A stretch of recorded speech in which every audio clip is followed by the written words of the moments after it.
Paternity Podcast, Unlessons from My Father, Myth and Reality. Our next guest, ladies and gentlemen, is another hugely successful and talented actor who continues to impress each one of us with her power-packed performances. Most interestingly, she reinvents herself with every film and competes with nobody but herself. With critical and commercial acclaim already on her side, there is no stopping this very young, vibrant and brilliant Alia Bhatt, who joins us today for a fascinating performance, a unique conversation. And I can see her proud mum there. It's lovely to have you amongst us as well. Thank you. Let's hear it for Alia Bhatt. Put your hands together as I invite a very promising actor in Bollywood, Miss Alia Bhatt. बेटा हमारा ऐसा काम करेगा मगर ये तो कोई न जाने कि मेरी मंजिल है कहाँ. Hello. Did you guys notice the Papa Kehte Hai playing when I entered? It was a subtle touch from my side. Okay, so I'm going to start off by saying my father once told me that whenever you're the most intelligent person in a room, you should find a new room. Today I'm not going to have that issue. There are tons of intelligent people in this room. And right before I came here, actually, while I was getting my hair and makeup done, because I don't wake up like this, he messaged me saying that speak to me before you enter the arena so the lions can feed on you. Is this an arena where the lions are going to feed on me? Huh? Because he said also that a rose does not pretend to be a lotus. A rose is a rose. So I'm going to start off by saying, guys, if I make mistakes today, it's absolutely fine because I'm a rose. So I cannot be a lotus. Okay? And I'm going to speak from my heart and from my father's brain, which I'm very, very happy to inherit. So, shall we begin? Can you hear me? Okay. Lessons from my father, myth and reality. So, something about the combination of these words really intrigued me. Lessons, father, myth, reality. And I thought to myself, actually, what is the first lesson that my father taught me? I had to really go back and think, okay, my first lesson. I was in the first standard. And I was very, very, very, very nervous. Now, a first standard-year-old child is very nervous. For what reason? Because I had a spelling test. And I was really nervous. So I was standing at the main door of our house. And I was leaving the house. And obviously, my father was leaving the house to go to work. And I mentioned to him that I was very nervous and that I have a spelling test and, you know, I'm really worried. And he said, why are you worried? So I said, because what if I forget my spelling? So he said, okay, what word do you think you're going to forget? And after a thoughtful first standard pause, I said, the. I feel like I'm going to forget the word the. How will I spell the? Now, for an adult, that may seem like a very sweet, cute little problem. Oh, baby doesn't know how to spell the. But my father accepted my worry as one of his own. And he looked at me and he said, okay, now you won't forget it. T-H-E. The. T-H-E. And he wasn't looking down at me. I mean, not literally, he actually was looking down at me because I was really tiny. But he wasn't looking down at me. He was just wanting to help me. And with that visual representation of the word the, I never forgot the word the. And I never forgot that memory. So, today we're going to have a little fun. Thank you. Today we're going to have a little fun because of my first visual memory with my father. That was my lesson. Today we're going to play a visual game. So we are going to imagine that Mr. Mahesh Bhatt is right here with us. Hi Papa, how are you? All good? Okay.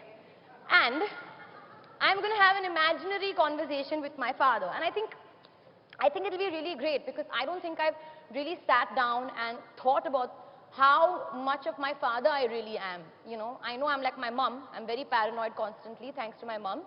And I'm beautiful, thanks to my mom. But how much of my father I really am? Do I agree with him? Do I disagree with him?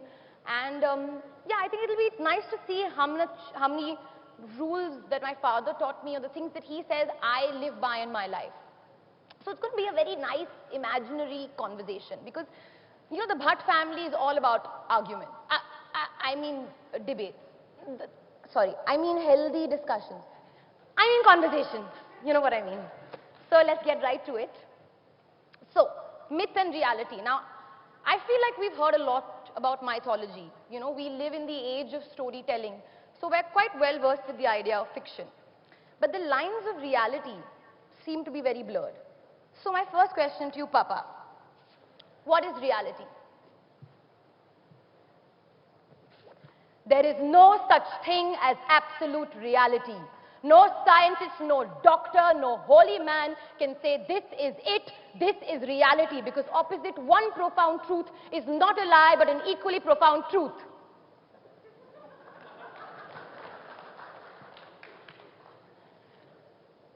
Correct. Absolutely correct. I really abide by that. How many of you believe that there's no such thing as absolute reality? 3 people? Come on, guys.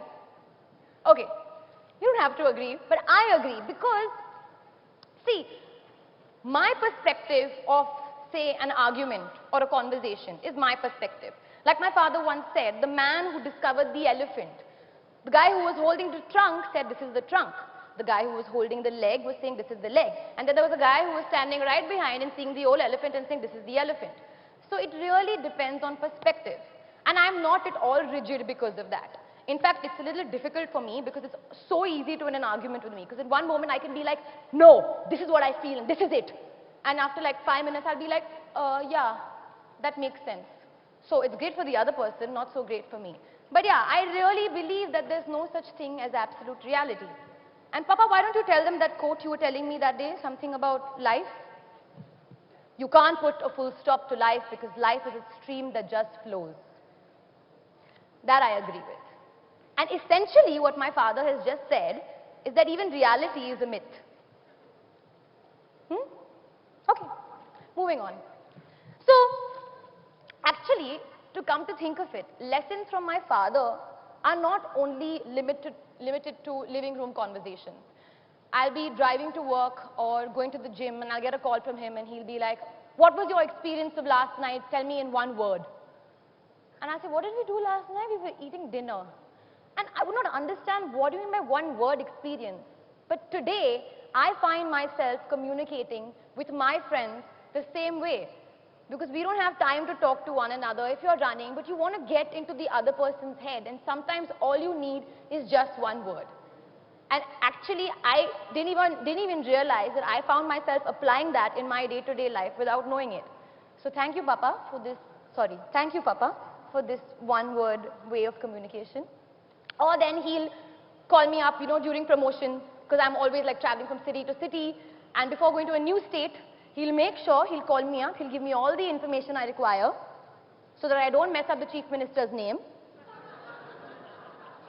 Or if there's like a controversy happening at that point, he'll give me like a one-line cop-out. He'll say, you must say, I have an opinion on everything from disease to divinity, but the world can do with one less opinion.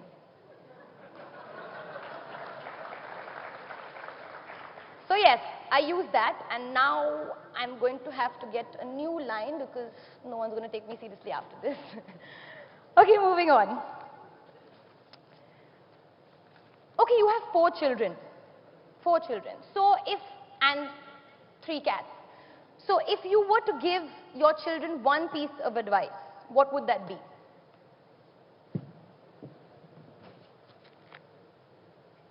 There is always someone, somewhere, who's better than you, no matter how brilliant you are.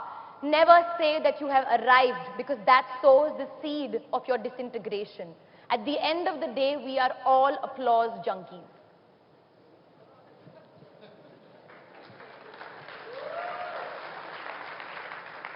Come on. That is true. I'm sure this show of hands is going to go up more now. How many of you all agree? Yes! Okay, by the end of it, you're going to be all like dancing with me. Okay. So, yes, I totally agree with that. And there are times where I give interviews and people ask me, okay, Alia, आपने इतने कम time में, इतनी कम उम्र में इतना नाम कमा लिया है, आपका क्या कहना है, आप ये कैसे करती है, आप कितनी खुश है अपनी जिंदगी को लेकर? And I actually don't have an answer to that question because I don't feel that I've achieved anything. I mean, I know that I've reached a certain stage and like I'm here today, India Today Conclave, like talking and all. So that's meaning something. But I feel like I'm just doing. I don't feel like I've achieved. I feel grateful for the opportunities, but I don't feel like I've achieved and I'm like, you know, on seventh heaven. And I really owe that credit to my mother and my father for instilling this belief in me that there's always someone out there who is better than you. So you have to walk the tightrope and do your best and keep going with the flow.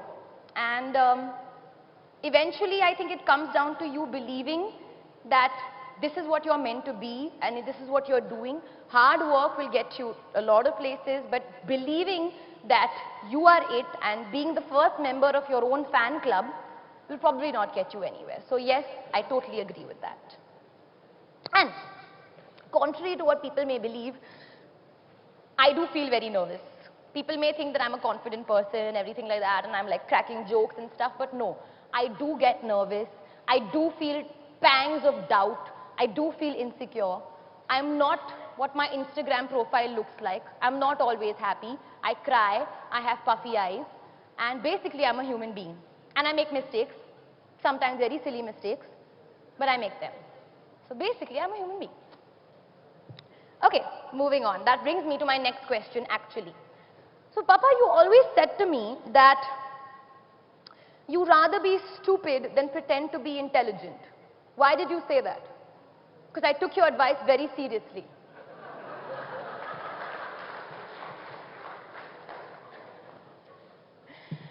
A lot of energy is consumed in pretending to the world that you know it all.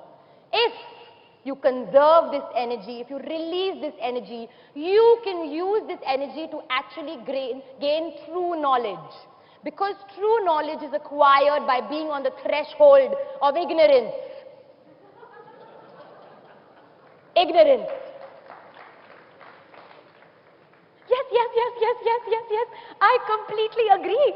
Guys, I know we've all heard the saying, ignorance is bliss. I'm not saying we have to be like beanbags and not have the answer to anything. I will not go on set tomorrow and forget my lines. I will remember what character I'm playing. But if I don't know the 13 times multiplication table, I think it's okay. And if I don't know about some singer who was very, very famous, who sang some song in 1972 and I was not born, I think it's okay. But the problem is, 90% of the time, it's not okay if you don't have the answer, especially if you're a young lady who's supposed to be like, you know, like responsible and like a figure or something like that. But a figure can also say that, guys, I'm hungry. I want to know. So if you have some insights about like medicine, tell me. I'd like to hear about it. Business, whatever, you know, like just tell me. And I'll ask you the questions and you give me the answers. But if I'm not asking the questions and I'm pretending to know the answers, how am I going to learn anything? Sorry, I'm very emotional about this particular answer. But I really feel with the age of information and social media especially, you get trolled for even like getting up from your bed. Like what does it come to? Something to think about. Nah? Yeah, he agrees. Okay. Now my next question is my biggest fear. And I really fear this. And I'm sitting over here in front of all you guys and sharing my biggest fear because I think it's really nice to talk about something that you fear rather than something that only makes you confident and really gets you happy and excited. One day, I won't be doing movies anymore. And that day will come. So what do I do when that day comes? Okay, I'm going to stand and read this because this is my favorite answer. This is the mother of all fears. of every entertainer who has walked and will walk this planet. This is the fear of every mortal, and that is where the narrative of immortality comes from.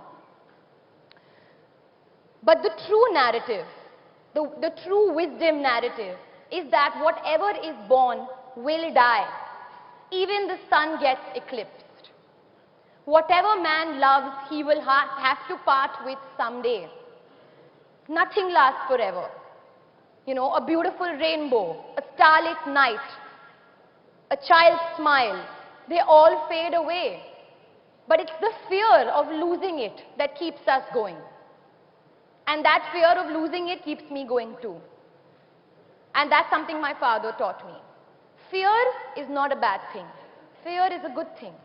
It keeps you going, it keeps you alert, and it keeps you on your toes. You can't, like you can't outrun your shadow, you can't outrun fear. So it's okay. Embrace it and use it to the best of your abilities. So yes, Papa, I totally agree with this. Because I fear and I love what I do. And because of that, the kind of love and dedication and the affection I will put into my work, like a mother puts into her or his child, in nurturing them and making sure they're safe, is the same kind of attention I will give my work, and I'll give something I love because I don't want to lose it. I won't be paranoid, but I'll know that this is here for some time and I'll enjoy it and love it while it lasts. And I have to thank you for saying this to me, because not every father has the ability to tell their daughter or their son the hard truth. This is the hard, unvarnished truth. And it's not a pretty picture, but it is the truth. And that helps you when when you're down and you have questions. So thank you, Papa. Thank you for being in my corner. And you may be not physically present with us today, but you are far from a myth. You are my reality, and sometimes my reality check. So thank you for being here. And before going, I have to ask him one more question, which I'm sure many of you want the answer to as well. So what do I say, Papa, when people question my IQ? Give me one line. Actually, no. Actually, no. This answer now, it deserves something more. So why don't we hear it from the horse's mouth himself? Papa, please can we hear your answer? Can we have the audio? So then in one word, what should I say when people question my intelligence? Like in one line, one way to, when they say Alia, whatever, what should I say? What do you feel like saying? Most of the time I feel like saying this only, that it's okay if I don't know. I'll know someday. If somebody asks you, tells you that you have the IQ of a low-grade moron, so you must say, with that IQ, I've done remarkably well. Imagine if nature had given me brilliance added to what I already possess. That's too pompous. How can I? Then I would be like this, like the sun that you can't stare at. That's a good one. Right? That's a good one. So I think life has been very fair. While it has given me genetic brilliance as an actor, it has also rightly proved me of any brilliance, intelligence. So I am dumb. And maybe my being dumb and idiotic and moronic, good for you. is in fact my asset, and it's good for you. Okay, last question. For those of you who couldn't hear it clearly, I asked him, what do I say to people when they ask me about my IQ? And he said that if I have the IQ of a low-grade moron, it's because I've been gifted the brilliance of an actor or whatever, that I'm talented. So nature is very kind. It's taken away my intelligence so that I can balance myself out with my talent. Is that a very pompous answer? I think so. I think it's a very pompous answer. So maybe with this, I think it's a very funny answer. So maybe I won't say this to people. So this is the one thing that I disagree with. Papa, I won't say this, but I'll say this. That I look at it in two ways. I'm either relevant or I'm either irrelevant. So if you're reading your WhatsApp messages and you're getting a lovely joke on me and I'm crossing your mind at some point in the day, obviously I'm relevant. Right? So actually, when there's a national holiday, when there's a national calamity, everybody's talking about.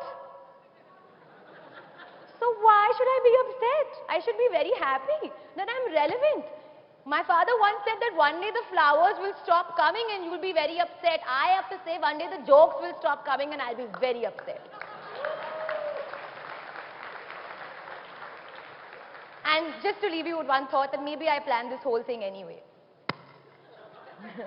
Okay, that's it. I'm done.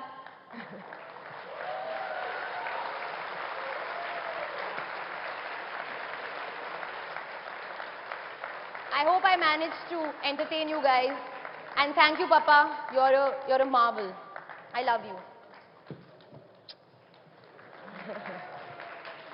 And we love you too. I mean, Alia, you've already wowed each one of us with your absolutely superb performances in most of your films. And I think you've left each one of us enthralled once again with a terrific performance. Please put your hands together. You've got to give it to the energy. May I please call on stage Mr. Vinay Shah, ED Marketing LIC, to kindly come and felicitate our guests. And also, why not have your mum on stage to join you? Soni Razdan, why not? Come. Let's hear it once again for Alia and Soni Razdan. Thank you so much, Alia, for putting up that superb performance. Thank you.